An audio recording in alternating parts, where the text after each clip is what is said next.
I'm fully willing to accept that Christianity gave birth to the West. That is how it happened. That's fine. But I don't believe in the things.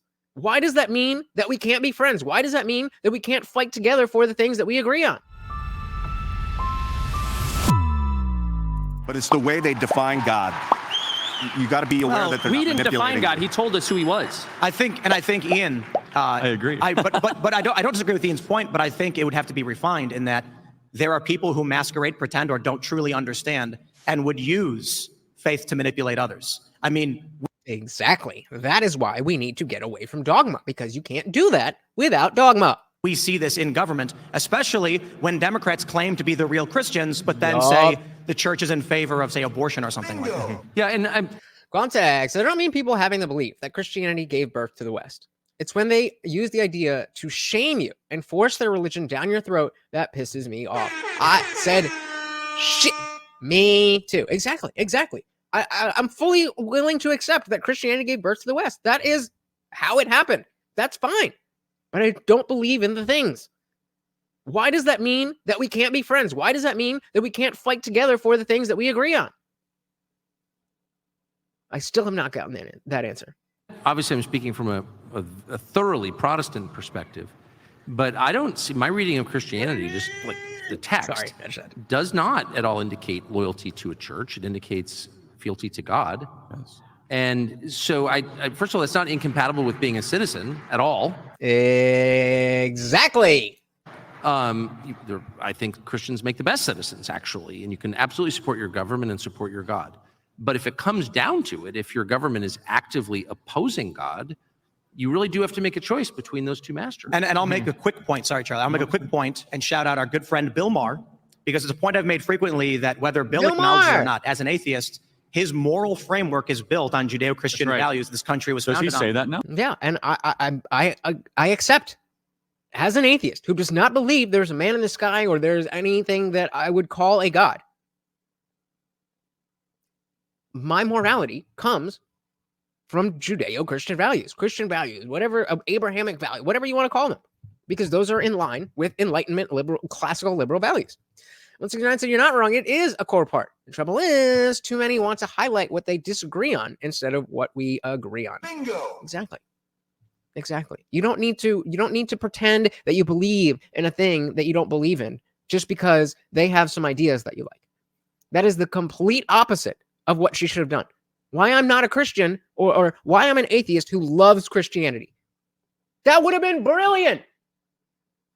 But no, I'm one of them now. I'm one of this. I'm a thing that's very ill-defined that doesn't really mean anything. I'm just part of the club. That's all it means. On the left, it's, whether you're using the right terms and the right pronouns, that just signals that you're part of the club. On the right, if you say Christian, you say God, and it just signals that you're part of the club. It doesn't mean you're a good person. And it doesn't mean if you don't believe that you're not a good person. Actually, yeah, there's plenty of us who don't believe, who I would say are a little bit morally superior. I said Mad Cope. Christianity was gay. Do you want to try that one again? I don't know what that says. No, he doesn't, but it's a fact. Well, Tom Holland wrote the book called Dominion, where he's an atheist secularist who said that we all have a Christian inheritance, whether you like it or not. That's absolutely right. Absolutely. Bill Maher believes in free speech. He believes in innocent until proven guilty. Those are all Christian values. Christian values. And, I wanted to explore years ago why the founding fathers decided upon these amendments to the Constitution and the framework as it was. And you learn a lot about how the Bible influenced their views of what is just and moral. And that's great. That is fantastic, because it has brought us to a place where even without the Bible, we can do better than the Bible and still have that community. But y'all Christians have to allow it. We're here looking to do exactly what are they doing? What is happening here? There's a bunch of people who are sharing ideas on a stage, and there's a crowd there. How is this that much different from going to church outside the fact that it's not about God and nobody's trying to make it about God? Well, I mean, Seamus is, but it's focused on the politics. Why is this lesser?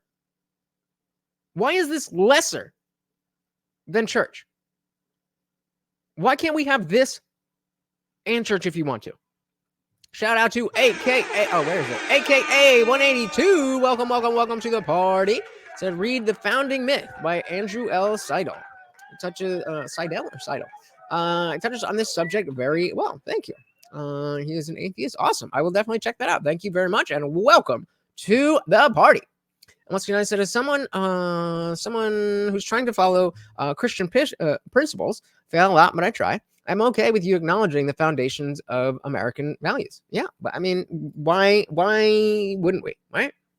One says, did Ian say anything about judging it being better than non-Christians, or did she just go on to explain her personal beliefs? I reserve judgment to the former statement.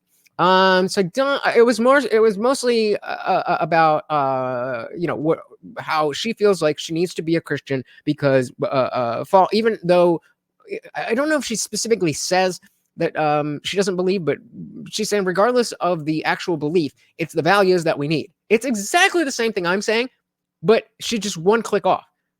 It's exactly the same thing I'm saying, is that we need something to coalesce, and they're all calling it Christianity. And as long as you call it Christianity, all the people that we want to bring into it are not going to be down with it. So let's do precisely the same thing you're doing, but we're going to call it something different. So the people who have an aversion to God, religion, Christ, Jesus, these words, they don't get scared off. Or you can go the other way and be like Ion. And if you can't beat them, join them. And so just at the surface reading, you might say, oh, Christians aren't supposed to fight back against tyranny. Exodus 1, the midwives to the Hebrews, they disobeyed the order of Pharaoh, where they said, throw all the babies in the river. They said, no, we're not going to do that. And God dealt well with them, it says in Exodus 1. Daniel 6, Daniel disobeyed the order, says, you can't pray anymore. He says, nope, I'm going to keep praying. And he opened up the window and prayed proudly, and it ended up. This is where you get people like me who are fighting for you, with you, just glazing over. Now, you said good and Christian are synonymous for him. Yep, too much of the Republican Party. He will push theocracy every chance he gets. Galileo was hanged for going against the Bible. So there's something to be learned about goodness beyond the Bible. I said, fuck yeah. Let's drink to that.